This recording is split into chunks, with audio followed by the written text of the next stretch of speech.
Olá, o Grupo Oncoclínicas promove mais uma live da série de debates Gestão de Saúde em Tempos de Covid-19. Hoje nós falaremos sobre as estratégias para a sustentabilidade do setor durante e depois da pandemia.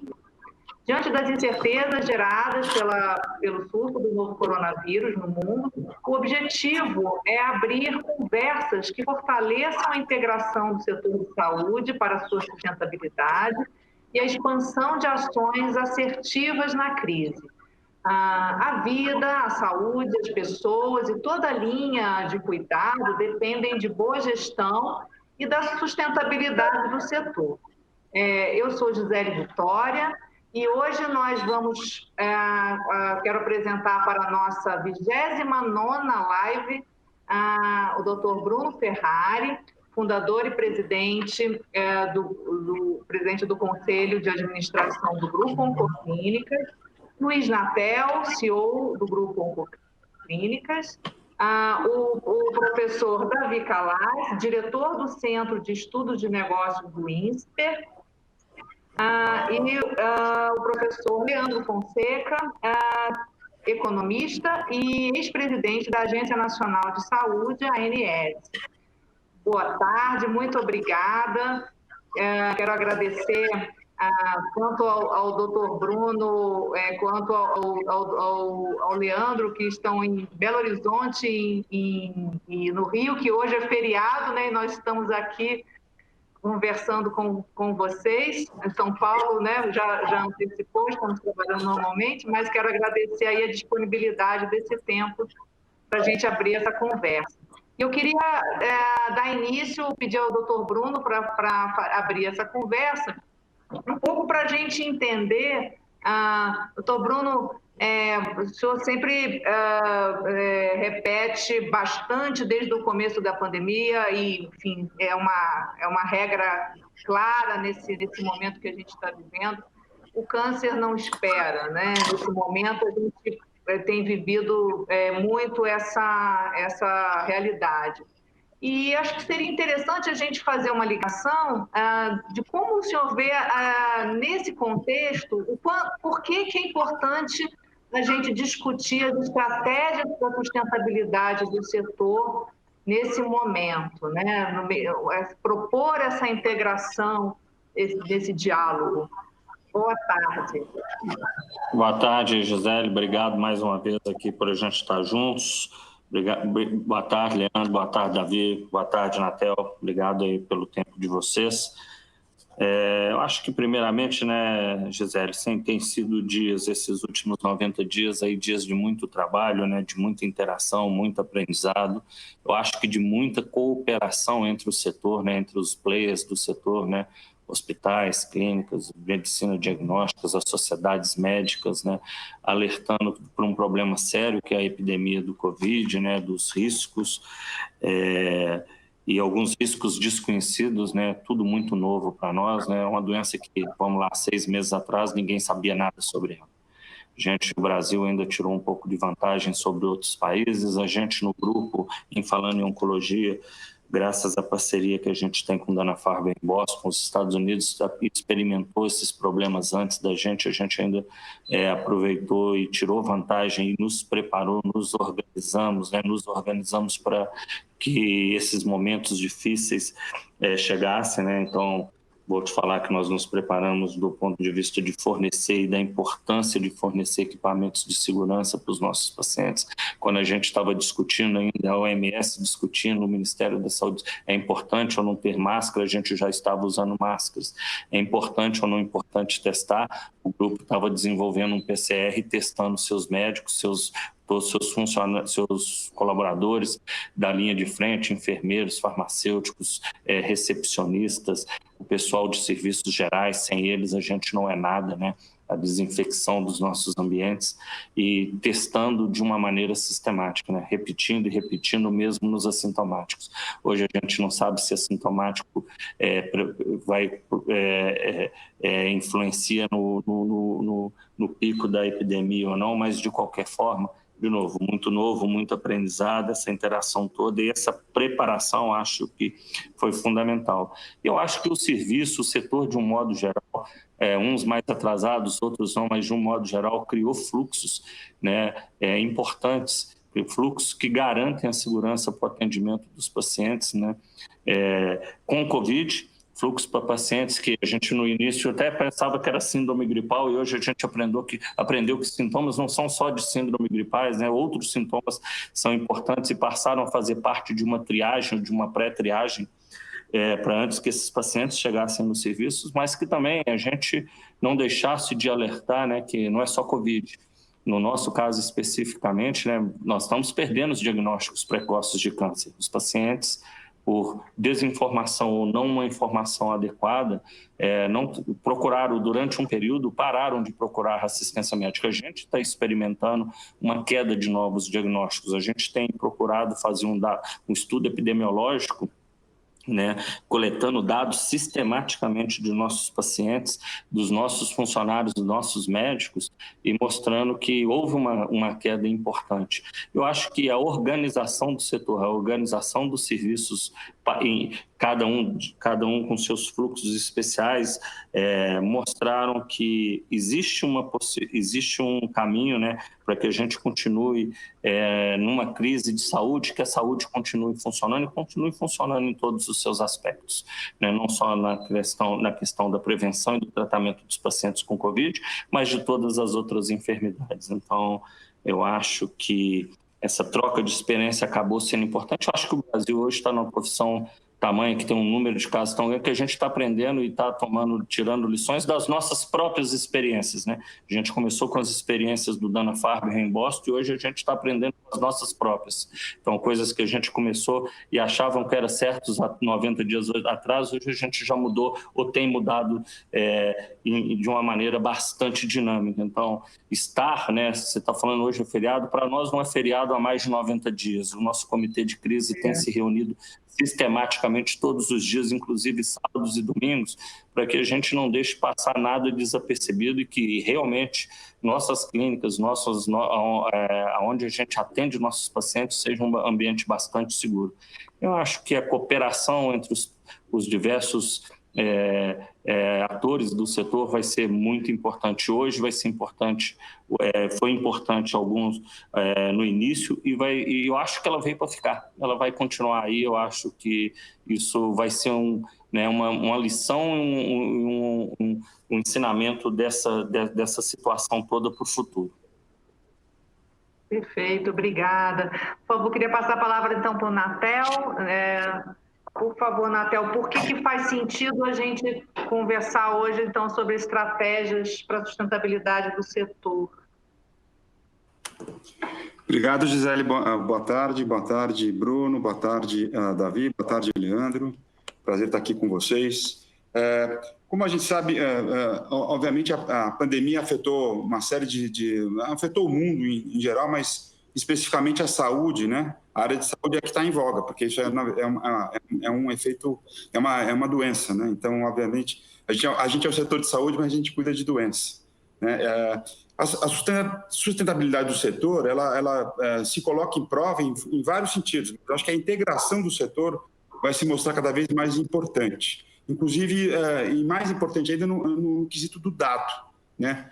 O dado para tomada de decisão ele é fundamental e ele tem se mostrado cada vez mais inerente, porque as pessoas com a digitalização e informatização de todo o processo, as pessoas têm acesso hoje às informações e essas informações elas precisam ser compartilhadas e divulgadas, né?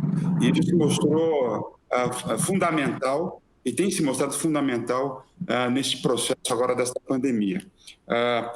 Eu acho que, falando um pouco do Grupo Ococlínicas e aproveitando esse ensejo, quer dizer, eu acho que a especialização também vai se mostrar cada vez mais um fator decisivo, né? Porque aí você consegue olhar a linha de cuidado integral, que é um pouco do viés do nosso grupo.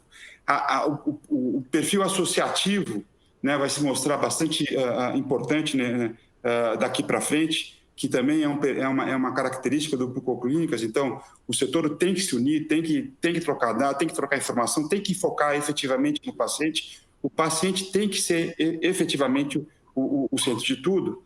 E só fazendo uma referência ao que o Bruno falou do feriado, das férias, né? Eu acho que a pessoa que está em saúde, como o Bruno sempre fala, a gente nunca tem férias e feriados, a gente só muda o nosso escritório de local, né? Então, quem está em saúde está o tempo inteiro engajado, ligado, né? Porque isso faz parte do setor, é um setor nervoso e é um setor que quem entra dificilmente sai, porque é muito gostoso quando você vê a coisa funcionando e salvando vidas, né? A gente podendo ter essa efetividade. Mas eu queria, dentro dessa linha toda que nós estamos falando de troca de dados, de efetividade da informação e de que o câncer não espera, né?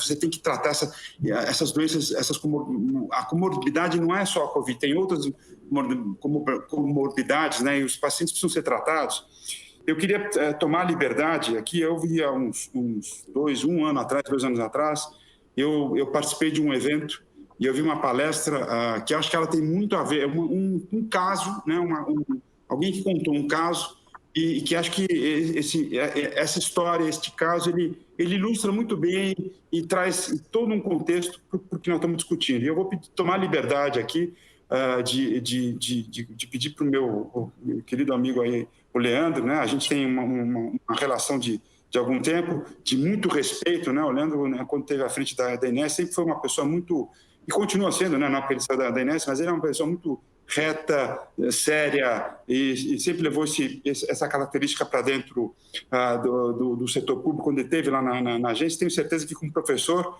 eu não queria ser aluno dele, porque deve ser um cara muito, deve estar firme lá, né, Leandro? Mas sempre foi um cara muito correto. Eu costumo dizer, dividimos, né, dados do setor, sempre teve uma conversa muito profissional. E eu queria pedir para o Leandro contar, se ele não se incomodar de contar. Ele fez ele contou esse caos, essa história, e eu pediria para que, eu acho que faz todo sentido nesse nosso contexto, se ele puder, de novo, né? Eu estou só citando, Leandro, porque você contou em público aquela vez, eu estou me sentindo na liberdade de pedir para que você o faça aqui também. Obrigado. Boa tarde, Luiz, Bruno, Davi, Gisela. Pedido teu, claro que eu vou atender, né? Bom, a história é a história do seu José, né? O seu José, ele era um fumante, né? Desde muito cedo ele começou a fumar, mas ele também procurava se cuidar, procurava caminhar, fazer corridas, exercícios, então meio que compensava, né, uma coisa com a outra. Mas o seu José, depois que ele ficou um pouco mais velho, ele tinha uma tosse recorrente, né, por conta do tabagismo, né? E num desses episódios de tosse recorrente, ele foi no médico, o médico pediu um raio-x para ele. Esse raio-x ele acabou não pegando o resultado, porque ele ficou bom da tosse, então não sentiu necessidade, e continuou a vida dele. Depois, num outro episódio de tosse muito forte, o médico voltou nesse médico, né? O médico pediu, então, um novo exame, e aí ele pegou o resultado antigo e o novo e levou, então, para o médico, e descobriu, então, que tinha câncer, e que o câncer de pulmão, né? E que o câncer já poderia ter sido, né, avisado no primeiro exame. Passou 3 anos, né, entre um exame e outro, e aí já tinha evoluído num ponto que já estava muito grande, já pegava veia cava, então não era possível mais operar. Então seu José acabou entrando num processo aí de fazer quimioterapia, radioterapia, né? É bastante complicado esse processo, num desses episódios acabou sendo internado e tomando quimioterapia acabou falecendo, né? Eu acho que a história do seu José, ela ilustra bastante um dos problemas para a sustentabilidade do setor, que é a falta do olhar na centralidade do paciente, né? Você, Luiz, falou uma palavra de integração, que eu acho que é a palavra-chave, né? Mas a integração ela tem que ter um fio condutor, né? Esse fio condutor deveria ser esse olhar centrado na necessidade do paciente, né? Por que eu acho que esse exemplo é ilustrativo e por isso que eu já falei ele nessa oportunidade que você viu? Porque cada um olhou o seu pedaço, né? E não colocou o paciente no centro, né? Então, o empregador do seu José não estava muito preocupado se ele era fumante ou não, né? O próprio seu José também, obviamente, tem a sua parcela de responsabilidade, né? Depois, o médico que ele atendia estava talvez mais preocupado com a consulta ali do que talvez fazer um acompanhamento de fato. O laboratório fez um exame que detectou um câncer e esqueceu esse exame no escaninho, não avisou a ninguém, né? E depois, quando o seu José foi internado no hospital, acabou levando quimioterapia no último dia de vida, o que é totalmente não recomendável, né? Então, sim, cada um olhou o seu pedaço, né, do sistema, cada um olhou o seu pedaço, e o paciente, né, que na verdade deveria ter sido colocado no centro, acabou tendo um resultado em saúde não muito adequado, né? Claro que é difícil, né, trabalhar esse modelo de integração, mas, assim, uma das coisas que a gente procurou trabalhar muito na agência foi exatamente incentivar esse olhar sobre a linha de cuidado, né?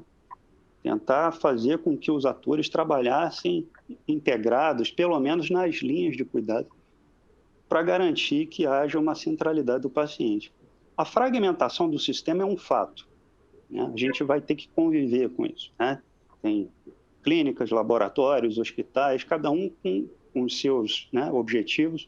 A questão é como desenhar que o sistema consiga trabalhar de forma a olhar, né, o paciente, a colocar esse paciente no centro, né?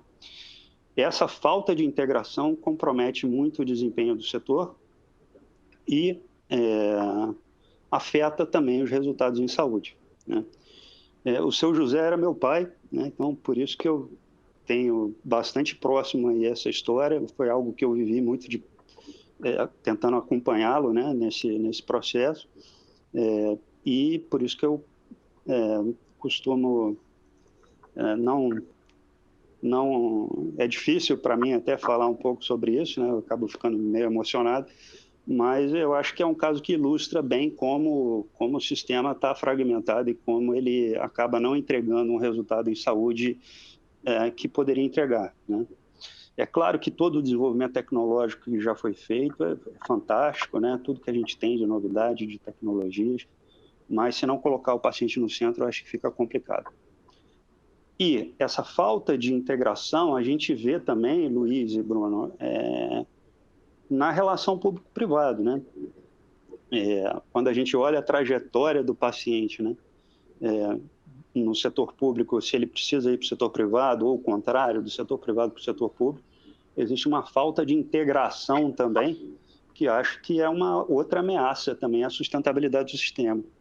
Que a gente está discutindo muito hoje Covid, né? Mas no mundo pós-Covid, provavelmente a gente vai encontrar uma sociedade que demanda muito mais saúde, muito mais assistência à saúde,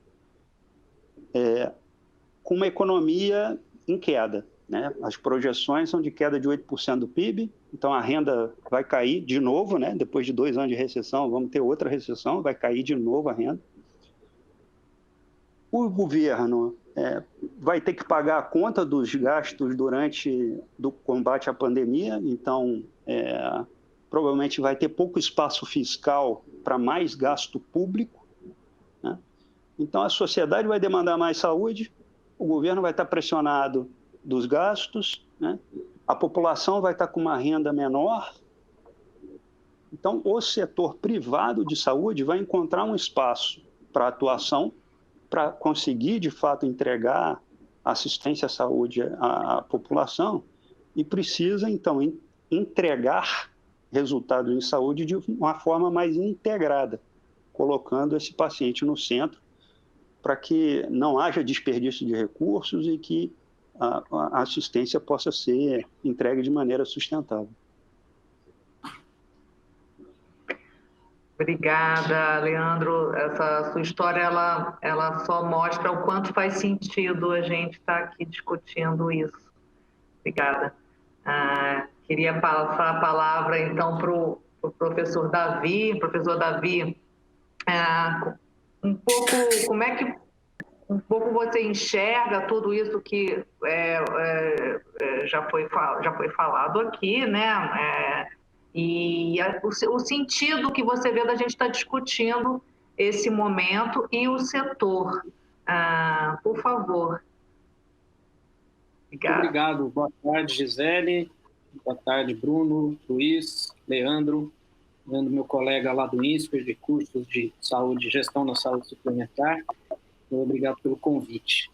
De fato, eu compartilho com o que foi falado. E o setor da saúde, ele é um setor fascinante, né?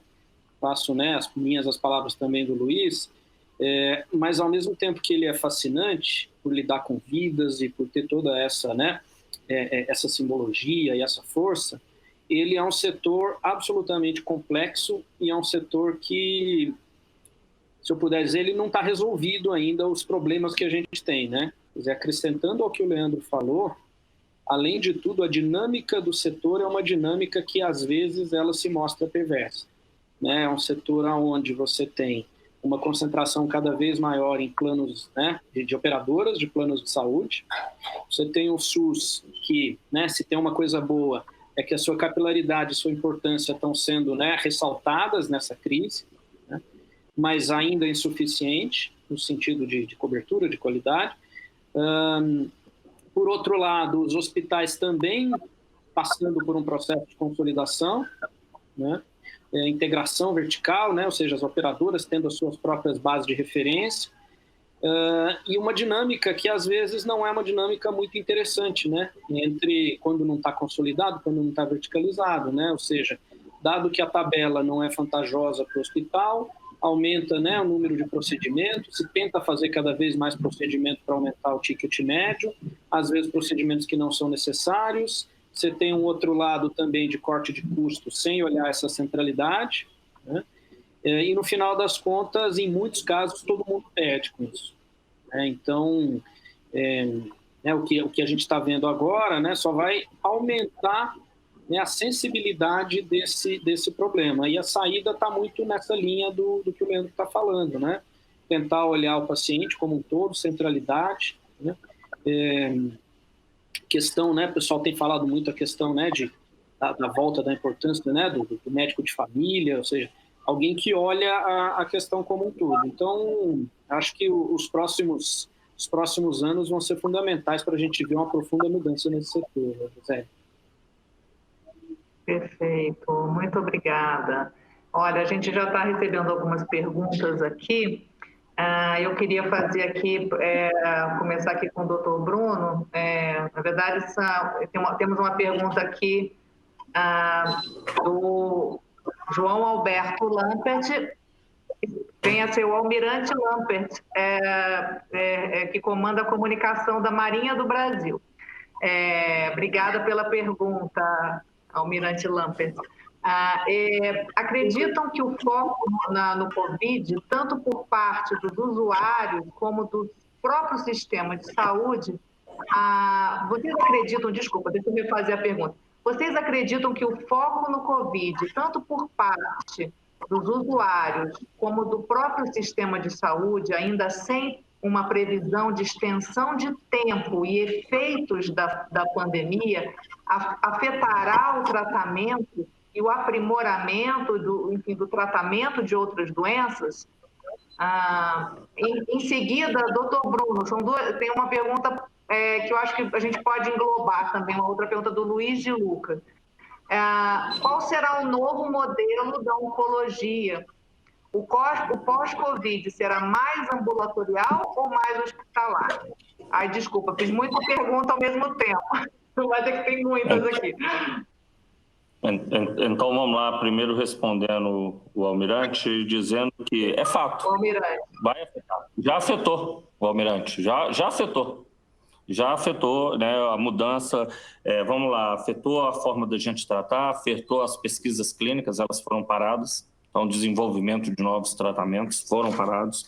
Pacientes com doenças comuns, inflamatórias, infecciosas e o próprio câncer deixaram de ir ao sistema, está afetado. Eu acho que isso foi afetado por desinformação.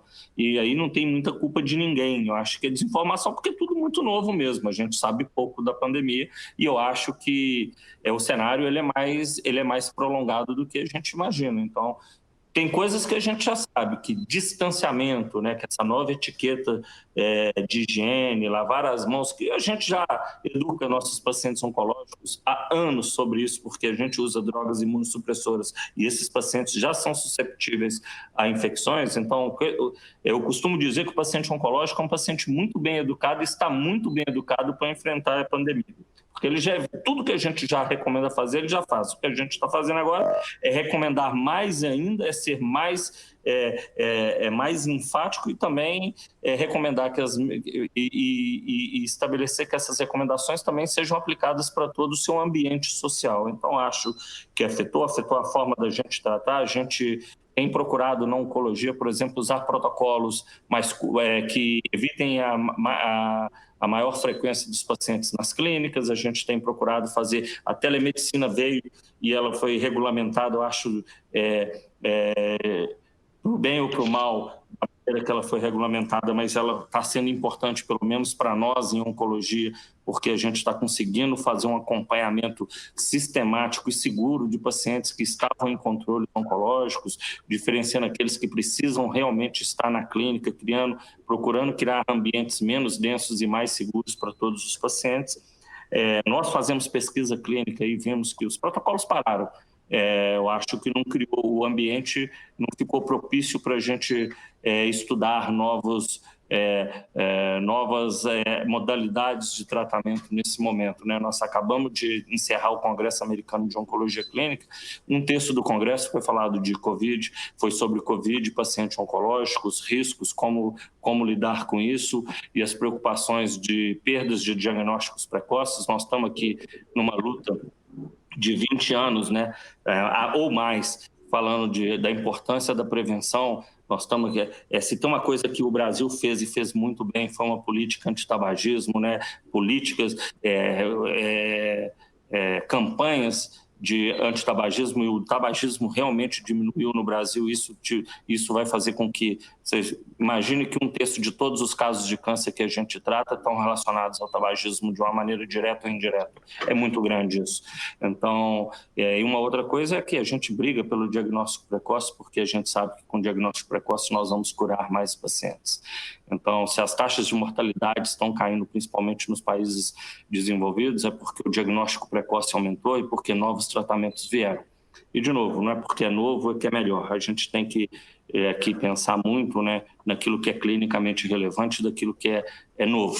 Então, é uma diferença muito grande aqui que a gente olha e, de novo, acompanhando aqui a fala do Leandro e do Davi, é aquilo que é relevante para o nosso paciente. No fim do dia, é o que é importante para o paciente. E se você não cuidar, né, fazer a linha de cuidados integral do paciente, nós vamos ter problema mesmo. Nós temos que acompanhar o paciente do diagnóstico aos tratamentos, às interações com outras equipes multidisciplinares, cirurgiões, diagnóstico.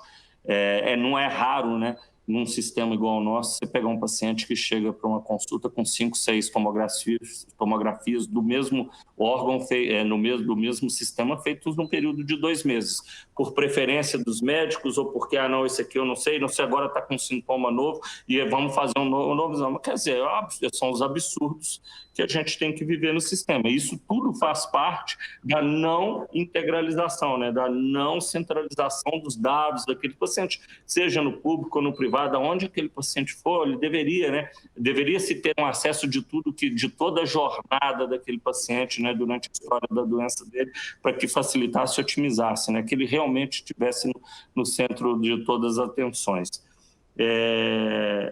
E qual que é Pergunta, Gisele, desculpa. A outra pergunta era se a oncologia no pós-Covid vai ser mais ambulatorial ou mais hospitalar? A oncologia já é mais ambulatorial, só 3% dos pacientes oncológicos, aqui a gente fala de tumores sólidos, né? Nós estamos tirando os tumores hematológicos, as leucemias e alguns linfomas que aí necessitam muito de uma internação, né? Mas 97% da oncologia ela é feita ambulatorial, né? Se você for imaginar que nos últimos 10 anos, 50% das novas terapias são feitas com drogas orais, então isso também é uma tendência ao desenvolvimento, né? A imunoterapia é um passo atrás nisso, quase todas as imunoterapias são endovenosas, mas de um modo geral, a grande parte de novos tratamentos tem sido feito por administração oral, então a oncologia já mudou, ela mudou muito nos últimos 20 anos, nos últimos 5 anos ela mudou assustadoramente, e eu acho que ela vai mudar também numa maneira da sistematização do controle. Eu acho que a medicina, a digitalização, a utilização dessas ferramentas digitais, igual a que nós estamos aqui todos reunidos hoje, vai fazer com que a gente tenha um maior engajamento com os nossos pacientes e com todos aqueles outros médicos especialistas ou outros profissionais multidisciplinares que participam da jornada do paciente oncológico. Então, eu não é fato. Hoje, raramente, a gente tem um paciente hospitalizado. Uma coisa que ainda tem que melhorar muito no Brasil na oncologia são os cuidados paliativos, né? Aquela hora que você... e cuidados paliativos precoces, né? Você tem que saber até que hora e quais são as melhores medidas para o seu paciente e não deixar de acompanhá-lo em todo o seu momento, eventualmente até o óbito do paciente, que não é uma coisa incomum na oncologia. Então, acho que às vezes não dar tratamentos fúteis ou tratamentos desnecessários, porque não tenho nada para fazer. Não, quando a gente não tem nada para fazer, a gente é aí que tem muito para ser feito. Então, um investimento também importante nesse cuidado central mesmo. Vou usar aqui a frase porque todos os nossos organogramas, em todas as nossas mandalas, está lá o paciente no centro. Todo mundo nesse grupo, nós acordamos e vamos dormir pensando nos nossos pacientes e naquilo que é melhor para ele. Natel trabalha com o time dele, o nosso presidente, focado nisso. O conselho de administração desse grupo faz isso todos os dias. Então, acho que isso é importante. A oncologia já mudou muito, e eu acho que ela ainda vai mudar mais, porque a tendência de você usar drogas cada vez mais, menos drogas venosas e mais drogas orais com a mesma eficiência, aliás, até muitas vezes drogas orais com muito mais eficiência do que drogas endovenosas, né? A gente estava falando que fizemos envolvimento em medicina de anatomia patológica e medicina genômica, porque à medida de que você conhece mais a doença, você consegue tratar ela melhor. Então, não é tudo que é lançado para todo mundo, então a gente vai ser cada vez mais preciso no tratamento, mais individualizado. Eu acho que isso também vai levar a uma melhora não só dos resultados, mas uma otimização dos tempos de todas as pessoas. Obrigada. Por falar em drogas orais, queria fazer uma rodada sobre esse assunto, que é um assunto que acabou de... é um assunto quente, agora o Senado acabou de aprovar essa primeira etapa para a liberação, automatização, né, da inclusão das drogas orais para o câncer. Natel, você gostaria de fazer alguma observação agora, antes da gente passar a bola para os nossos convidados, sobre esse ponto? Como vai ser o impacto disso no setor, né? Eu acho que o Bruno tocou isso no começo e é fundamental. Hoje, drogas orais representam quase 30% do tratamento oncológico Brasil afora, né? O Brasil ainda está muito incipiente, até porque as drogas orais ainda não estavam no rol. E não estão ainda, elas só têm uma aprovação de Senado, que vai para a Câmara, mas eu acho que é fundamental, né? Uma vez, de novo, o câncer é uma doença que a gente vai aprendendo cada vez mais, ele vai evoluindo, os tratamentos vão evoluindo, e as drogas orais fazem parte dessa evolução, né? E não ter ela no rol, não ter tido ela no rol até agora, né? Ter tido essa aprovação no Senado é processo fundamental um melhor tratamento, para uma disponibilização do melhor tratamento para todos os pacientes. Então, no nosso modo de entender, e no grupo como um todo, eu falo pelo grupo, é um passo importantíssimo, né, para a oncologia do Brasil essa aprovação.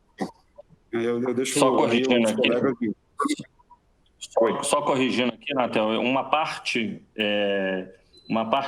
importante já faz parte, tá? Mas uma outra parte também muito importante não faz parte. É isso aí. Exatamente. Leandro, como é que você observa esse cenário? Qual que é a sua avaliação? Bom, certamente, uma vez que o projeto seja aprovado, vai ter um impacto aí em termos de custos, né, que provavelmente vai acabar sendo também repassado aí para preço, né. O que eu achei até me causou uma certa estranheza foi não ter o mesmo tratamento no setor público, né? Acabou que o projeto é mais voltado só para setor privado, né? Então, isso me causou uma certa estranheza.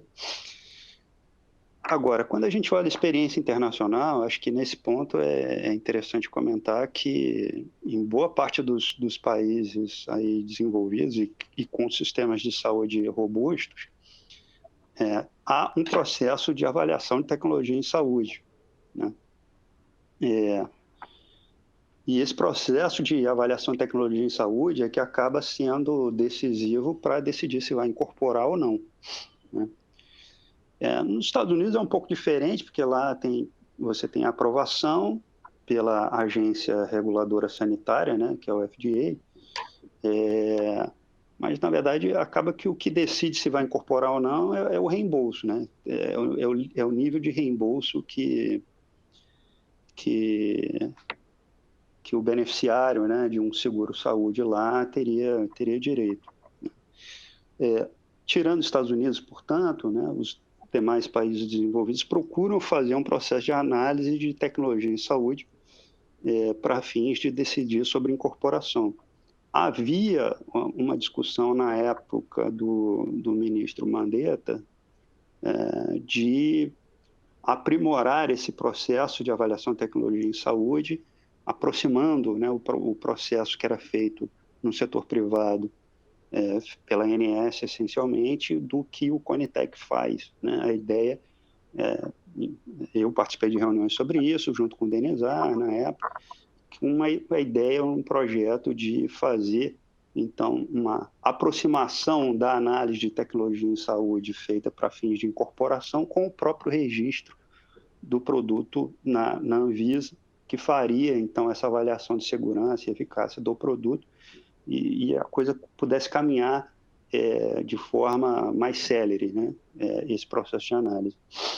Então, eu acho que é uma discussão que precisa ser feita no país, né, desse aprimoramento institucional para fins de avaliação e incorporação de tecnologia em saúde. Obrigada. Professor Davi, qual é a sua avaliação sobre esse tema das drogas? Bom, Gisele, essa parte de tratamento eu prefiro deixar com os especialistas em saúde, viu? Perfeito, tá ótimo. Bruno, por favor, algo mais a comentar nesse sentido da fala do Leandro? Acho que a fala dele é muito pertinente, acho que é verdade. Então, a partir do momento, como eu disse, né, a gente tem que incorporar aquilo que tem relevância clínica para os nossos pacientes.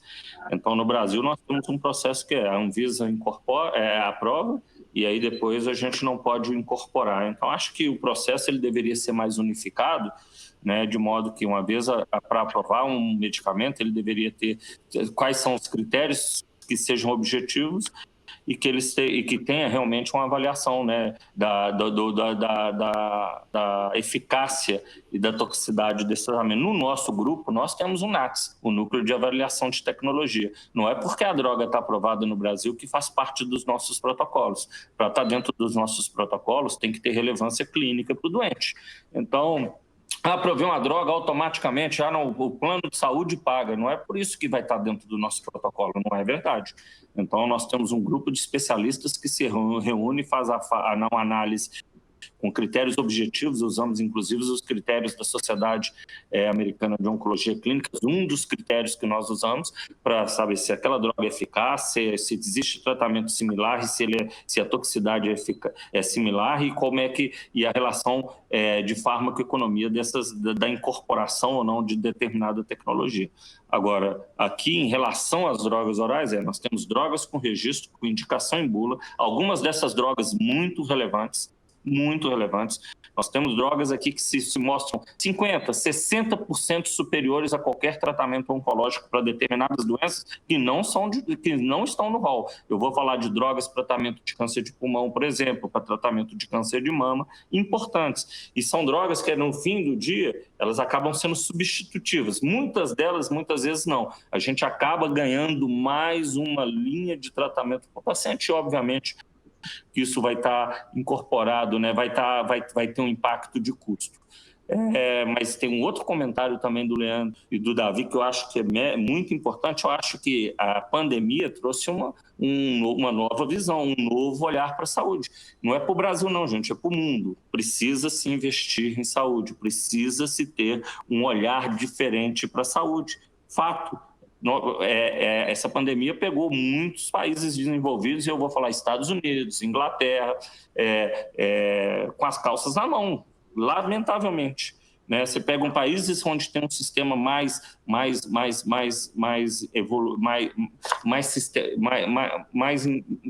integrado, por exemplo, a Alemanha, sofreram menos. Então, acho que está trazendo mais luz para isso. Acho que se tem uma coisa que está patente é que a saúde precisa de mais investimento privado e público. E que esses dois sistemas vão ter que interagir, vai ter que ter cooperação. Um vai ser parte da solução do outro. Né? O setor público do privado no Brasil encontra-se mais organizado do que o setor público de um modo geral. Né? Mas essa integração vai ser fato. Eu acho que se tem um ensinamento que nós vamos tirar daqui saúde é importante, nós vamos ter que dar um olhar muito especial para ela, daqui para sempre. Perfeito, obrigada. Olha, tem uma pergunta aqui que eu acho que vai bem nessa linha do que o doutor Bruno comentou agora, que é o seguinte, é uma pergunta do Ricardo Arcon, jornalista, diretor do programa Morning Show da Rádio Jovem Pan. Ele pergunta o seguinte, a lotação em parte dos hospitais trouxe à tona a discussão sobre a unificação dos leitos das redes privada e pública. A pandemia vai trazer novas perspectivas sobre a diferença de atendimento em saúde dado aos pobres e aos ricos no Brasil? Queria propor essa pergunta para todos. Davi, você quer começar pensando a respeito disso?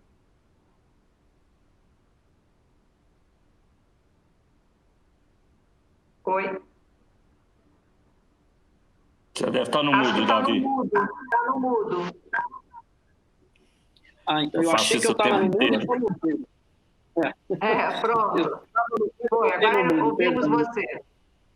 Não, eu falo com prazer, sim. Na realidade, infelizmente, a pandemia, ela reforça e ela ressalta a desigualdade grande que a gente tem aqui no país. Né? E de fato, o que a gente está vendo é que, né, pessoal, né, de baixa renda, das periferias, pessoal que não tem acesso à saúde suplementar, está sofrendo mais. Né? Quando você vê as estatísticas, né, aí você pega nos Estados Unidos, né, de negros morrendo mais do que brancos, isso não necessariamente... Bom, eu não sou médico, né? Depois o Dr. Bruno vai falar. Eu imagino que não tem a ver com o biotipo nem a questão física, mas sim um outro fator por trás, que é a posição socioeconômica, né? E aí, nesse sentido, o que a gente tem visto é isso, né? Um processo, né? A relação de leito de UTI por 100 mil habitantes é algo que é fundamental no tratamento da Covid, né? Então, quando há um superávit ou há um número superior a 20, 25 leitos por 100 mil habitantes, significa que existe uma capacidade, né, em média, que pode suportar essa pandemia. O que a gente vê é que o número do Brasil, no geral, não é um número ruim, né? O número do Brasil é superior aos Estados Unidos, ele, né, não chega ao ponto do que é a Alemanha. O problema, infelizmente, é a distribuição. É uma concentração muito grande aqui no Sudeste, no Sul, em detrimento do Norte e Nordeste, e uma concentração muito grande na saúde suplementar e não né, em detrimento do público. Então, nesse sentido, a discussão de haver aí, né, um intercambiamento do setor público usar leitos do setor privado, ela é absolutamente necessária, né, não só nesse momento, mas para, né, é o momento de se estabelecer aí regras, critérios para que isso possa ser usado também no futuro. Perfeito, perfeito. Leandro, você gostaria de comentar? Eu tenho uma pergunta na sequência para você, mas eu queria que você comentasse isso também, por favor. Bom, o setor público ele já usa leitos privados, né? Já tem um processo de contratualização. Acho que mais de 50%, pelo menos a última estatística que eu vi era essa. Todos 50% dos leitos usados pelo SUS são leitos contratados junto ao setor privado. Como observador dessa discussão que tá acontecendo, um aspecto que me chama a atenção é a necessidade de um olhar para o futuro dos formuladores de política pública de saúde sobre essa oferta que é feita no sistema público, porque nesse momento crítico que a gente está vivendo na pandemia, o olhar foi para o setor privado, né? Ou seja, quando a coisa apertou, os próprios, né, gestores começaram a olhar, não, vamos ver ali o que tem no setor privado, vamos ver o que está disponível ali, vamos procurar ver as práticas que estão sendo feitas ali e vamos requisitar leitos, chegou nesse ponto, né? Para a população, isso é uma mensagem ruim, né? De que o sistema público não dá conta sozinho, mas para o formulador de política pública, isso eu acho que vai trazer a necessidade de um pragmatismo maior, né? Em prol de uma maior integração público-privada, menos ideologia e mais pragmatismo. Eu acho que era esse o comentário como observador dessa discussão que eu queria ressaltar. Eu acho que para o formulador de política pública de saúde, no médio prazo, ele vai precisar pensar em soluções mais integradoras, olhando melhor o que tem no setor privado e como fazer esse uso melhor de recursos. Mas você acha factível, você acha possível isso se concretizar, mesmo que seja a longo prazo? Eu acho que o formulador de política ele vai ser premido a isso por conta de pouco espaço fiscal, né, para o governo gastar, né, como a gente estava comentando, né, os gastos no combate ao Covid estão sendo muito grandes. Eu vi uma estimativa outro dia que vai se gastar mais no combate ao Covid do que se esperava ter de economia com a reforma da Previdência, então essa conta vai precisar ser paga em algum momento. E, portanto, o gestor público, o formulador de política pública, ele vai precisar ser mais criativo no sentido de ser pragmático e como poder, então, aproveitar o que tem de bom no setor privado para ser usado em prol da população. Perfeito. Posso tirar só mais uma casquinha aqui? Tem mais uma pergunta, que tem muita pergunta, gente. O Tiago Dantas, editor do Estado de São Paulo, ele pergunta aqui, recentemente a ANS aprovou uma resolução para que os planos que, apesar da pandemia, pode deixar para a atuação da agência. É necessário ter protocolos prontos para as próximas pandemias? Ficou um pouco picotada a tua fala, eu não entendi o começo. Vou repetir. Recentemente, a ANS aprovou a resolução para que os planos de saúde façam o exame de Covid. Que aprendizados da pandemia deve deixar para a atuação da agência? É necessário ter protocolos prontos para as próximas pandemias? Deu para ouvir? Deu. Bom, não estou mais na agência, né, desde dezembro do ano passado, mas como observador também, o que eu posso destacar é que a pandemia pegou, na verdade, todo mundo de surpresa, inclusive, obviamente, o regulador, né? E o regulador ele está procurando lidar num cenário de pouca informação, né? Então, ele está procurando colher esse tipo de informação para tomar as decisões de uma forma mais embasada possível. Em relação, especificamente, à incorporação do teste para a Covid, eu acho que o regulador foi até rápido, né? Houve uma primeira decisão de incluir um determinado tipo de teste, depois uma segunda decisão para incluir outros testes na cobertura obrigatória por parte de plano de saúde. O destaque que eu faço aqui também como um observador do setor é o seguinte: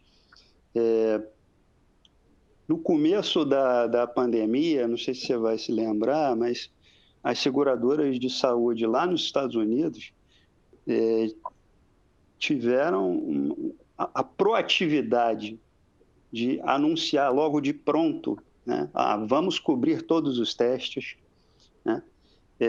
Não vamos cobrar coparticipação, vamos dar toda a assistência necessária. Ou seja, lá elas tiveram toda uma iniciativa de dar mais segurança ao seu beneficiário e a garantia de que ia cobrir, então, o que fosse necessário para o tratamento do Covid. Aqui no Brasil precisou o regulador mandar, né? Então, como um observador do setor de saúde, né, já de um bom tempo, e aí eu vou falar uma frase que vai ter muito efeito, mas, assim, salvo raras exceções, né, a gestão aí de boa parte aí desse mercado de operadora de plano de saúde é uma gestão extremamente conservadora e, em algumas medidas, até arcaica, no sentido de que não tem esse olhar sobre o que é importante e o que é necessário nessa centralidade do paciente que a gente vem discutindo aqui nesse fórum, né? Então, em grande medida, não deveria nem ser necessário que o regulador apontasse como obrigatório, né? Devia ser, de fato, uma iniciativa do próprio mercado de fazer a cobertura dos testes relacionados ao Covid. Mas, enfim, esse é o mercado que a gente tem e, em grande medida, o regulador está procurando trabalhar nesse momento da pandemia, lidando aí com essas novidades e buscando tomar as decisões de forma embasada também. Perfeito, obrigada. Natel, eu vou passar aqui uma pergunta da Mônica Tarantino, jornalista, repórter da Medscape, e depois eu passo também para o doutor Bruno. Uma das consequências da pandemia foi que pelo menos 50 mil brasileiros deixaram de ser diagnosticados com câncer. Esse número será ainda maior? Qual será o impacto disso e como o setor lidará com o problema? Enfim, a gente tem falado bastante sobre isso, né, Bruno? Mas, enfim, acho que poderíamos comentar. Não tem dúvida. O Bruno tocou muito bem no começo da nossa conversa aqui, o fato de que os pacientes estavam deixando de ser diagnosticados, né? E isso pode trazer um efeito muito ruim, não só para o tratamento, porque uma vez o setor voltando, né, as pessoas fazendo seus diagnósticos, eventualmente elas vão ser diagnosticadas numa fase mais complexa para o tratamento, eventualmente, né? A gente, né? E, obviamente, isso, além de trazer um efeito muito mais prolongado desse tratamento, um tratamento mais difícil, enfim, numa fase mais complexa, traz portanto, um custo de pessoal, né, para o paciente muito grande, e traz também um custo para o sistema como um todo maior por conta do tratamento mais complexo. E, infelizmente, o que pode acontecer também são casos de diagnóstico mais tardio ainda, eventualmente até impossibilitando o tratamento. Nós não temos bola de cristal aqui para falar isso, mas, com certeza, o fato dos pacientes não estarem sendo diagnosticados, isso vai trazer um efeito, provavelmente trará um efeito para o setor de uma complexidade e de uma possibilidade de cura menor e de um custo lato sensu, né? Não um custo financeiro, mas um custo do tratamento mais complexo. Né? Então, não é... E por isso que nós, né, do Grupo Infoclínicas, temos batido sistematicamente na tecla de que as pessoas não podem deixar de procurar seus médicos, deixar de fazer os seus diagnósticos, né? Porque, como a gente falou, o câncer ele não espera, né? Ele não pede licença para Covid e vai estar esperando ali, daqui a pouco você volta a tratar. Ele está acontecendo, é uma doença que está acontecendo e se a pessoa não fizer o seu diagnóstico e não for a tratamento, não procurar o seu médico, isso pode trazer um efeito para o setor aí muito, muito ruim, no sentido de cura, enfim. Então, por isso, esse foco do grupo muito forte, né? E aí a preocupação, até como o Bruno comentou lá no próprio Congresso americano, a preocupação com a Covid e o foco só na Covid e nas doenças, outras comorbidades estarem sendo colocadas de lado, e o câncer é uma delas, e eu acho que o Bruno, como médico, vai ter muito mais embasamento para poder ou completar aí o que a gente está falando aqui.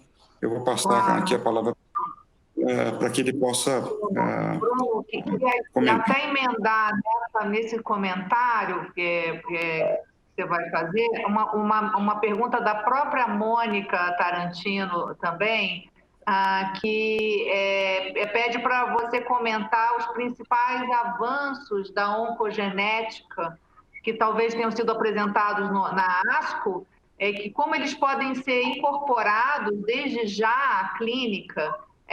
Agregar essa tecnologia encarece ou pode otimizar os custos em termos de economia de saúde? Enfim, estamos juntando aí as duas perguntas só para a gente ganhar tempo, porque temos muitas outras aqui, mas queria que você comentasse esse aspecto, tanto do impacto dos diagnósticos que vão vir, como esses avanços, né, que estão... As perguntas acabam sendo complementares mesmo na resposta, então é fato, nós estamos diagnosticando menos câncer, ponto. Fato, a gente vê nas nossas casuísticas, a gente vê nas casuísticas dos outros países, o número de novos casos diminui. Em algum momento eles vão aparecer. porque, de novo, o câncer não vai desaparecer. E nós não temos obrigação, quando passar a pandemia. É agora, nós estamos já nos preparando. Eu acho que o setor, e aqui tem uma diferença muito grande, que eu acho que o setor privado vai estar muito mais preparado para receber esses pacientes do que o setor público. Você imagina que nós temos hoje a lei de 60 dias que obriga os pacientes, né, que dá o direito dos pacientes ao receberem o seu diagnóstico, iniciarem seu tratamento, uma lei que não é cumprida, obviamente, no Brasil, né, por uma falta de capacidade do sistema público de atender essa demanda. Então, não é só diagnosticar, é diagnosticar e começar a tratar. Não adianta nada eu fazer uma mamografia e achar um nódulo, ou fazer a mamografia, achar um nódulo, biopsiar e não começar. E esse paciente não ter o lugar dele na cirurgia, ou não poder receber os tratamentos que são importantes. Então, e aí eu acho que uma das coisas que é mais importante para a gente atender isso é ter uma utilização dele, que é o que a gente chama de medicina de precisão. Em oncologia, isso é fato. Então, esses desenvolvimentos genômicos, eles não vão encarecer, não, eles vão otimizar. Você imagina que existe um teste para câncer de mama que você, antes do que você faz, avalia um perfil genético dessa paciente, daquele tumor naquela paciente, e você vai saber se aquela paciente merece, deveria ou não é nem merecer, deveria ou não receber quimioterapia. Quando você faz esse teste em uma certa população de câncer de mama, você vai ver que a quimioterapia que hoje a gente prescreveria de uma maneira sistemática, ela não é indicada para 70% desses pacientes. Eles deveriam tomar uma outra modalidade de tratamento, que seria manipulação hormonal. Então, você vê que eu acho que a medicina de precisão, bem aplicada, de novo, vou fazer teste genético para todo mundo? É absolutamente desnecessário. Vou fazer teste genético para quem precisa, para situações específicas, porque de repente vem uma resposta que você não sabe nem o que você tem, o que você vai fazer com ela. Então, você pede aquilo que você precisa para te ajudar a definir critérios. Eu acho que a ASCO, ela colocou uma série de novos outros, de alterações genéticas importantes, inclusive com drogas específicas, né? E mais importante, eu acho que ela consolidou, por exemplo, esses painéis genômicos para avaliação de risco para recidiva de câncer de mama.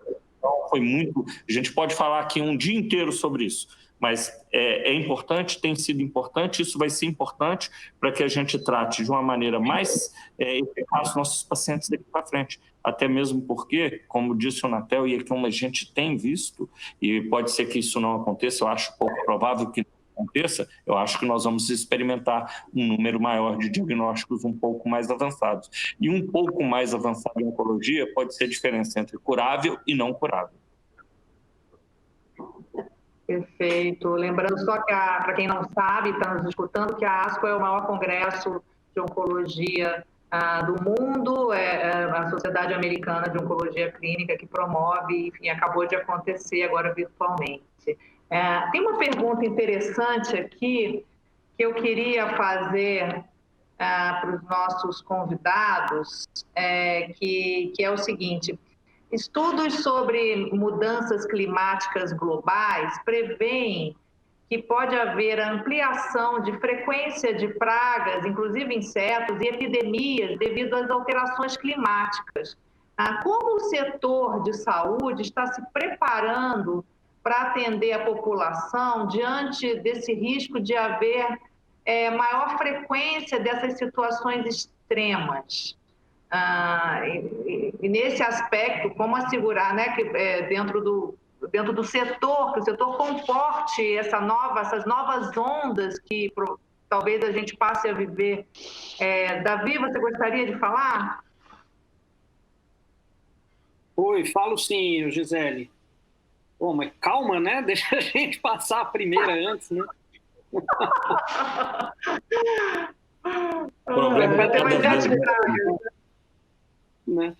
Na realidade, como que eu vejo as estratégias das organizações, né? Seja no setor de saúde, seja em outras nessa pandemia? Eu acho que o que a gente tem visto é separar as ações de curto, médio e longo prazo, né?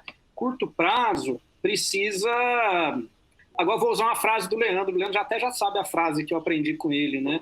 O Leandro me ensinou, né? Nós não estamos todos no mesmo barco, né, Leandro? Estamos todos na mesma tempestade, né? Uns com o transatlântico, outros com a jangadinha, né? Essa frase eu sempre falo e eu não deixo de citar o Leandro, porque ele é que falou para mim. Então, nesse sentido, a primeira fase do curto prazo é sobreviver à tempestade, né? Então, é gerenciar a caixa, principalmente não, né? Principalmente gerenciar o capital humano, que é cuidar das pessoas, deixar o pessoal, né, com segurança. Tem uma questão de gerenciar a cadeia de suprimentos e tem uma questão de gerenciar a marca e a reputação. Num segundo momento, que é o que a gente está chamando aí, né, de médio prazo, que eu diria que é vou usar um termo que não é muito técnico, né, essa pasmaceira, né, entre a volta gradual e o momento em que a população estiver imunizada ou, né, por, né, imunidade de rebanho ou por uma vacina. Nesse médio prazo, aí tem uma questão, né, muito forte de resiliência no sentido, né, de digitalizar, né, quer dizer, a pandemia e esse isolamento que a gente teve acelerou muito fortemente um processo de digitalização, um processo, né, de vendas e compras online. A gente tem estatísticas que mostram que em um mês, desde que foi feito o isolamento, o aumento do comércio digital, né, das vendas online, foi o equivalente aos últimos 10 anos. E surgimento aí, né, de novos canais, drive-thru para exames, essas coisas, né? Agora, no planejamento de longo prazo, aí sim é onde encaixa essa pergunta, né? Aí, nesse sentido, as organizações precisam repensar os seus modelos de negócio ou repensar parte do modelo de negócio. E aí a tal da discussão, tem um buzzword que no começo era muito bacana, agora eu já fico até chateado toda vez que eu ouço falar, é o tal do novo normal, né? Nesse sentido, cabe a qualquer organização, a todas as organizações, ao tentar pensar no longo prazo, pensar no que vai ser esse tal de novo normal. Porque em alguns setores, pode ser que esse novo normal seja exatamente igual ao velho normal. Pode ser que tenha alguma mudança que aconteceu que venha para ficar. Então, pegando exemplos dos mais corriqueiros possíveis, né? Todo mundo foi para o home office. Será que, né, dependendo né, da natureza do trabalho, as pessoas vão precisar voltar a trabalhar 5 dias por semana?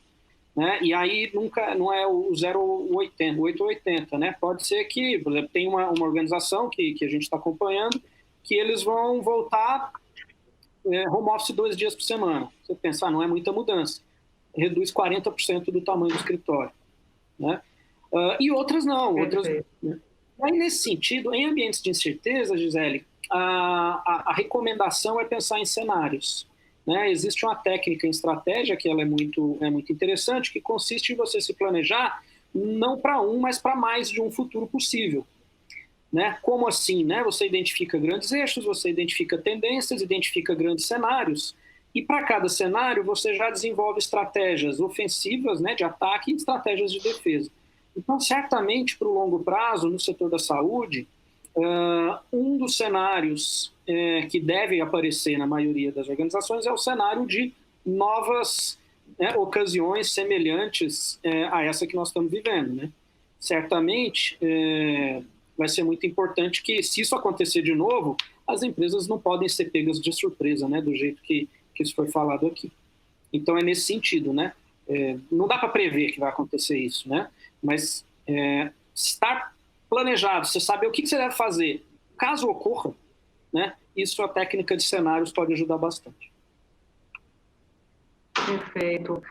Leandro, o que você comentaria sobre isso? E eu queria até pedir para você também fazer uma avaliação. O que você acha que esse impacto nos custos do setor, isso vai trazer um redesenho do setor, na sua opinião? Você acha que empresas tendem a se unificar? Como que você vê isso? Certamente, né? O tsunami, ele chegou, mas ele tem várias ondas, né? E ele vai batendo, afeta as instituições dependendo de onde é que ela está posicionada, né? Você pode tomar a onda na cabeça ou pode passar pela onda, né? Então, no elo da cadeia de valor que foi muito afetado desde o começo pela crise foi o elo da cadeia de valor dos hospitais, né? O Brasil tem muitos hospitais, né? São mais de 6.000 hospitais, um número médio de leitos muito baixo, em torno de 70 leitos, né? Então, de uma hora para outra, muitos procedimentos eletivos deixaram de ser feitos, né? Hospitais de pequeno porte, obviamente, ficam mais expostos em relação à caixa, né? Então, é bem possível que alguns aí não consigam, né, continuar a operação e sejam consolidados. Aliás, já teve aí alguns anúncios aí de compras de hospital nesses últimos 2 meses, que foram já divulgados pela imprensa, né? Da mesma forma, o setor de laboratórios, né, também foi bastante afetado, né? Embora teste do Covid, mas, na verdade, os outros testes, né, os outros diagnósticos, inclusive que o Bruno e o Luiz comentaram aqui, estão deixando de ser feitos, né? E muito laboratório com loja fechada, enfim, provavelmente vai ter também aí uma onda aí de consolidação em laboratório. No outro elo da cadeia de valor dessa saúde, da saúde privada, né, de operadoras de plano de saúde, num primeiro momento razoavelmente confortáveis, de uma forma geral, em termos de caixa, né? Claro que uma ou outra que tem cliente em setor econômico mais afetado pela Covid acaba sendo também afetada, mas, de uma maneira geral, operadoras perceberam uma menor utilização nos serviços de saúde e, portanto, tiveram um efeito até positivo do ponto de vista financeiro nesse início de crise, né? Mas é possível que haja aí uma redução de base de beneficiários de contratos coletivos, empresariais, especialmente, se houver, de fato, uma onda de desemprego, né? E aí, dependendo da composição da carteira de operadora, uma ou outra pode acabar ficando também afetada, né, do ponto de vista de sustentabilidade econômica. Então, certamente vai ter aí um processo de reestruturação desse mercado, que já vinha ocorrendo, mas que talvez ganhe uma velocidade maior agora por conta dos efeitos econômicos decorrentes da pandemia. Perfeito. Deixa eu aproveitar e já fazer para você uma pergunta que é direcionada para você aqui também, do Tiago, do Estadão. Ele pergunta o seguinte: empresas do setor de saúde, algumas empresas do setor de saúde foram questionadas, inclusive em alguns casos, sobre medidas necessárias para combater a propagação da Covid, que não foram inicialmente tomadas ainda em março. Como fazer para normatizar algumas regras para evitar problemas do tipo? E já emendando essa questão, como o setor de saúde irá se movimentar em cima dos ensinamentos que essa pandemia trouxe e continua trazendo nas diferentes frentes de saúde? O que você diria? Bom, Oi? O que você diria? Só isso.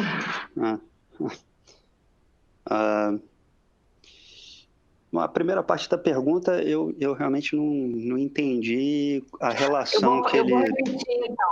Eu vou repetir.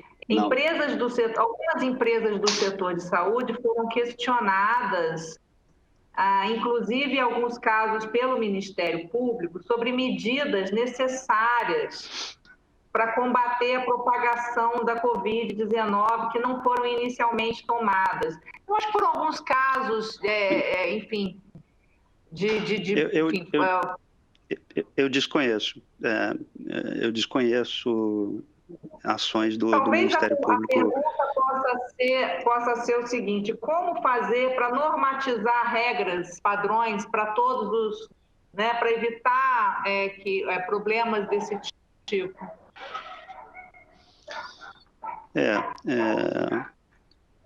Esse é um desafio do regulador frequente, né? Que é como lidar com um setor que é muito heterogêneo, né? A gente tem operadoras de plano de saúde que são muito grandes, né?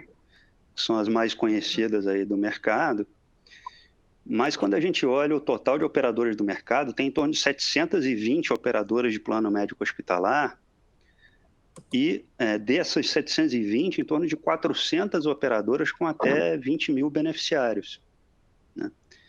Então, são operadoras de porte pequeno, né, como a agência chama, né, e que, portanto, estão mais sujeitas ao risco do imponderável, né? Porque quanto maior a escala, quanto maior o pool, mais diluído está o risco do imponderável. Então, o regulador ele acaba precisando contrabalançar, né, a sua regulação de tal forma a considerar de forma diferente os diferentes, né? Então, em alguma medida, né, a regulação não pode, sem perder a qualidade do monitoramento e da fiscalização, né, mas tem que considerar também essa heterogeneidade, e muitas vezes operadoras de pequeno porte podem ser bastante afetadas por decisões que são gerais, né?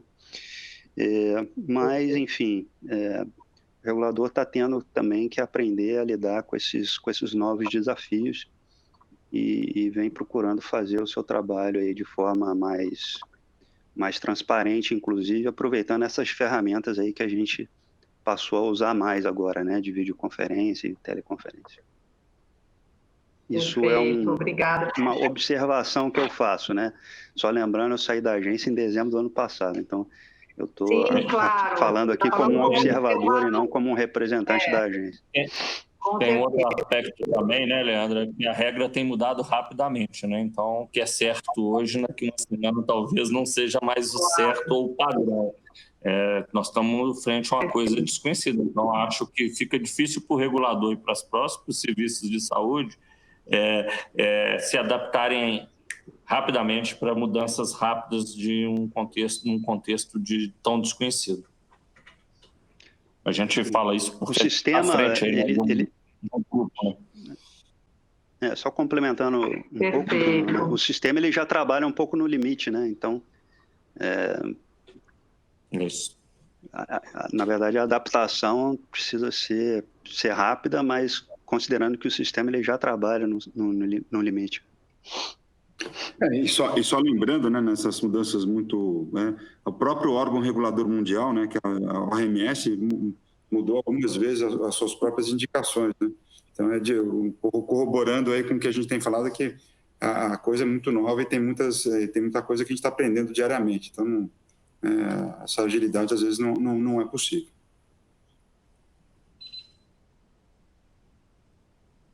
Tem que encerrar aqui, mas eu queria fazer duas últimas perguntas aqui para o Bruno. Uma é do... Está cortando, Gisele. Vou repetir. A pergunta do José Roberto Maluf, presidente da TV Cultura.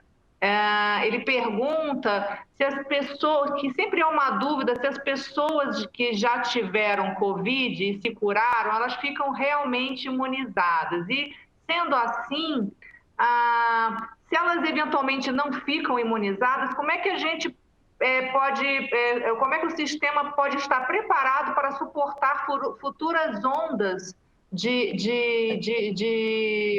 Covid enfim, no mundo, né? E aí, emendando, Bruno, só para a gente correr aqui um pouquinho, uma pergunta do Eduardo Simbalista, jornalista, foi editor do Jornal Nacional, jornalista ilustre. Ele pergunta o seguinte: o câncer parece ter mais a ver com o crescimento desordenado de células, mutações, diriam os especialistas, estruturas genéticas das células. O vírus, como o Covid, surpreendentemente, não manda avisos. Que avisos o câncer manda? Seria o câncer um convidado e o vírus um invasor. Acho que ele faz esse jogo de palavras um pouco também, assim, um pouco como que esse paciente que está nesse dilema ou uma pessoa que pode estar com sintoma de câncer, como ele se resolve no dilema de fazer o exame diagnóstico, de não fazer, né? Então, são duas perguntinhas aí para a gente terminar, Bruno. Então, sei que você tem uma reunião importante agora.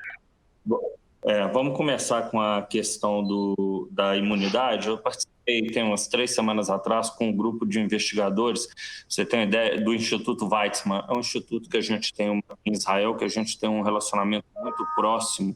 A gente foi um dos contribuímos com a fundação e com a criação do banco de tumores deles lá. Então, e eles conseguiram, em um mês, colocar 60 laboratórios trabalhando em prol do Covid, né? De descobertas de diagnóstico, tratamento, seja vacina, sejam drogas que controlem a doença.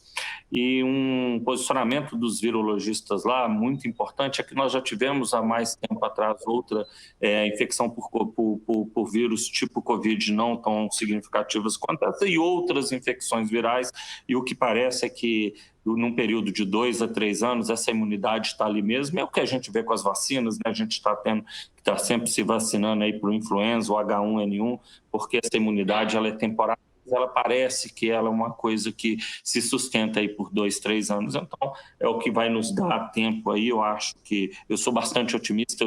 Eu fiquei mais otimista depois que eu participei da live com eles, porque eles estão bastante otimistas que nós vamos ter uma vacina no próximo ano em escala mundial. E uma coisa super interessante do Weizmann, aliás, do governo de Israel, tudo que for produzido dentro das instituições em Israel em relação ao Covid não vai ter patente. Patente quebrada, pertence à humanidade. Então, acho que isso também é uma outra aprendizado que nós vamos ter. Em relação ao câncer, ele é um invasor, nada mais do que uma célula, uma célula fruto de uma divisão errada. Então, a célula nosso organismo passa por, nós estamos milhões de divisões celulares por minuto. Então, uma dessas divisões produz uma célula geneticamente diferente, é uma célula que tem capacidade de se multiplicar e aí sim sair invadindo estruturas, né? O que caracteriza um câncer é a capacidade dele se disseminar, né? Dessas células geneticamente alteradas, né? Ou geneticamente modificadas dentro da sua própria divisão. Isso pode acontecer por fatores endógenos, por exemplo, hormônios, ou por fatores exógenos, por exemplo, cigarro ou álcool. Então, eu acho que isso pode levar a esse tipo de dano celular e essa célula se prolifera. E eu acho que aqui nós vamos ter que trabalhar com as duas coisas. Nós vamos ter que trabalhar com o Covid e ter certeza que nós temos fluxos seguros para cuidar desses pacientes e que eles também não se descuidem dos seus diagnósticos. E não estou falando só de câncer, estou falando de doenças inflamatórias infecciosas. A gente tem ouvido relatos de instituições bastante organizadas que o aumento de apendicites supuradas aumentou. Então, pacientes estão deixando para ir no limite ao pronto-socorro para tratar. Não, isso é uma dor abdominal que, em tempos normais, já estariam no hospital, era uma apendicite precoce. Isso está mudando. Então, mas no caso, e isso também pode ser uma linha tênue entre viver e não viver, né? Porque mais complicações sujeitos a até complicações que podem ser letais. Agora, no câncer é idem. Se a gente não faz o diagnóstico precoce, ele é a linha divisória entre maior e menor índice de cura. Então, nós vamos ter que aprender a conviver com isso um tempo, né? Eu acho que é um tempo até mais longo, mas eu acho que, de novo, acho que o setor se estruturou, a gente está aprendendo hoje com as nossas próprias experiências e eu diria que nós vamos ter que cuidar dos dois mesmos, que os dois são igualmente importantes. Se você imaginar que um grupo pequeno das pessoas que se expuseram ao Covid, que desenvolveram a doença, vão ter complicações graves, né? Então, fica muito difícil a gente acabar pesando isso. E o ideal é que a gente consiga fazer os dois, não só para câncer e Covid, mas para Covid e todas as outras coisas que a gente pode estar sujeito. Perfeito. Tem uma última perguntinha que chegou daqui da Lígia Guimarães, da BBC. Dá tempo? Rapidinho. Ainda sobre pacientes oncológicos do setor público, nesse cenário pós-pandemia. Há perspectivas de que o acesso aos avanços do tratamento oncológico de ponta, que já existe no Brasil, se torne uma realidade também para eles, que têm dificuldades até para exames iniciais, muitas vezes. Como o senhor avalia essa discrepância de realidades entre o paciente oncológico do setor público e privado de alta renda, como isso tem evoluído nos últimos anos? Ela agradece e Elisa pela nossa iniciativa. Eu adoraria que fosse verdade, mas eu acho que não vai ser. Eu acho que vai continuar existindo um degrau entre o público e privado, por questões óbvias, que é financiamento. Mas se a pandemia traz uma luz para que vamos investir mais em saúde, vamos focar nisso, e eu acho que, de novo, né? E aqui eu acho que o Leandro foi perfeito, né? Vamos escolher aquilo que tem relevância clínica para a gente usar nos pacientes para que o uso seja universal. Então, acho que isso seria, como médico e ser humano, eu acho um absurdo o degrau. Eu acho um absurdo a discrepância, mas a gente sabe que ela existe e temos que trabalhar para isso, né? Mas sabemos que tanto no privado quanto no público os recursos são finitos e que nós vamos ter que fazer escolhas, né? Escolher é abdicar muitas vezes. Então, mas eu acho que a escolha ela tem que ser baseada e tem que ser pautada, né? Eu acho que a gente tem feito isso, eu acho que a agência caminhou por isso, que a gente crie realmente núcleos de avaliações de incorporação de tecnologia para que a gente realmente incorpore aquilo que vai ser significativo para os nossos pacientes no fim do dia. Obrigada. E que deveria ser universal. Perfeito. Nessas considerações finais, então, a gente já vai se despedindo. Queria pedir para o Natel, para o Bruno, para o Leandro e também Davi fazerem essas suas considerações finais. Natel. Vou fazer as minhas considerações finais, Gisele, obrigado. O que eu vejo planejando para o futuro, né, e na minha concepção, eu acho que o setor de saúde se mostrou cada vez mais importante, né, em qualquer situação, né? A saúde do ser humano é uma coisa que não se negocia. Então, se o setor de saúde era importante no passado, hoje ele se mostrou fundamental e cada vez mais importante. No nosso caso específico, eu acho que tem que haver uma integração maior do setor público e privado. Eu concordo com o que o Davi falou na fala dele, que há uma diferença muito grande no tratamento, o Bruno também colocou agora, mas existem ilhas de excelência no setor público, no tratamento do paciente, e que elas poderiam ser exportadas, né? Eu não vou citar nomes, porque não estamos aqui para citar nomes, mas há casos espetaculares que você visita no setor público de assistência de primeiríssima qualidade. Por que isso não pode ser repetido em outros lugares? É uma questão de investimento. A saúde não é uma coisa de curto prazo, a saúde é um investimento de médio e longo prazo, precisa ter um comprometimento de todos, sim. Então, a lição que fica no meu modo de entender, vai haver uma integração cada vez maior entre o público e o privado. Concordo com o Leandro também que haverá, apesar de já termos tido uma consolidação em várias camadas do setor, mas essa consolidação ela vai ser majorada agora e ela vai ser acelerada no meu modo de entender, e precisa haver efetivamente um amadurecimento maior dos players do setor para que o paciente seja efetivamente o foco, o centro de tudo, né? Que a comunicação exista e que os dados fluam para que a gente possa fazer cada vez mais uma saúde mais assertiva, mais eficiente, né? E não só no setor privado, mas no setor público. E queria agradecer aqui os meus colegas aqui de live, né? O Bruno, o Leandro, o Davi, porque eu acho que a gente tem uma função fundamental aqui de trazer a informação, né? E vocês foram brilhantes aí nessa nossa live, e obviamente com a coordenação da Gisele, sempre impecável, né, Gisele? Na sua coordenação, eu queria agradecer você também mais uma vez pela tua coordenação das nossas lives, tá bom? Passo a palavra para o próximo. Obrigado.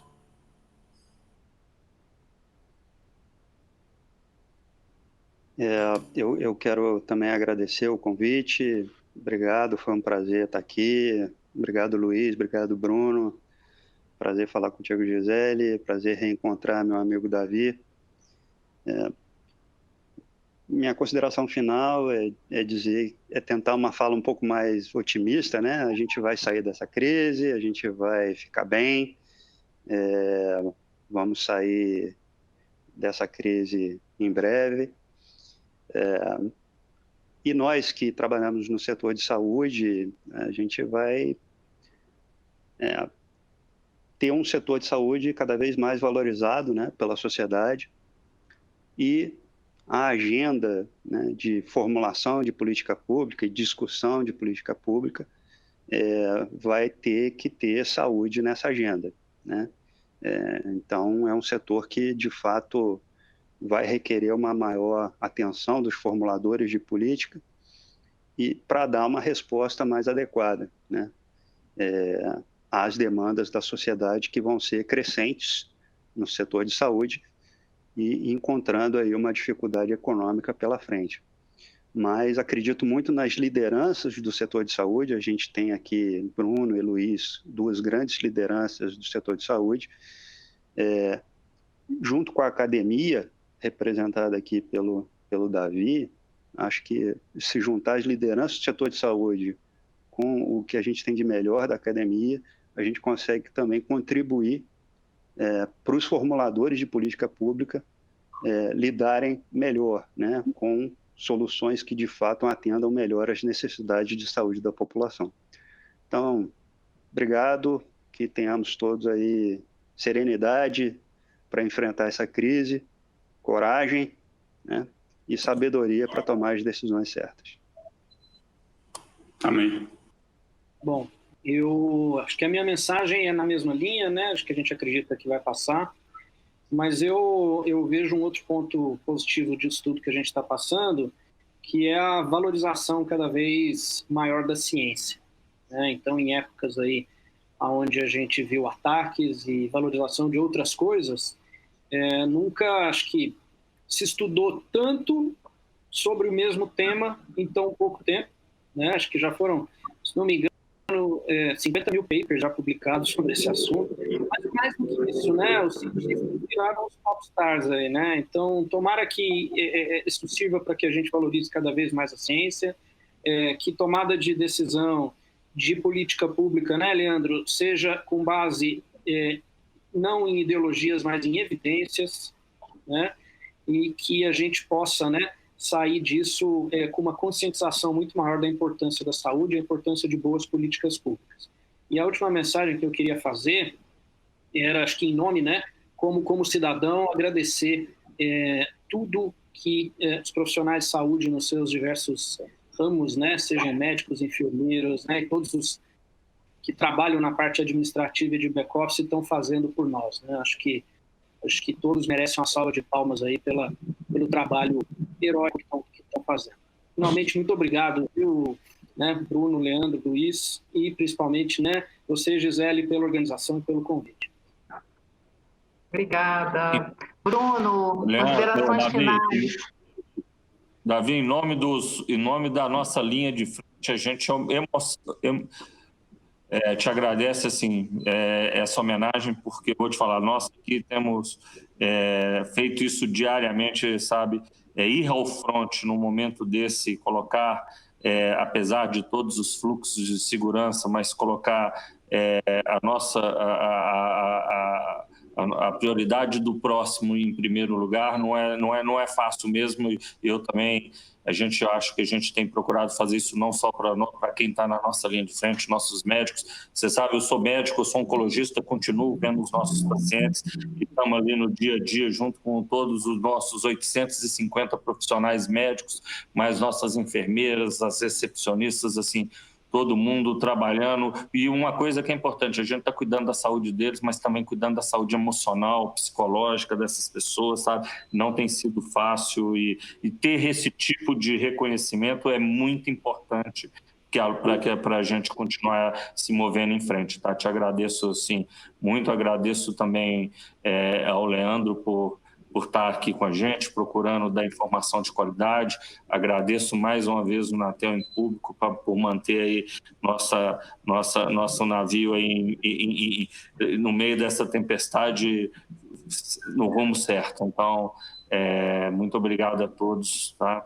E nós estamos agora fazendo essa semana 10 anos de fundação, esperamos estar aqui por muitos e muitos outros anos, mas é assim, super importante esse tipo de reconhecimento que vocês fizeram, viu? Muito obrigado.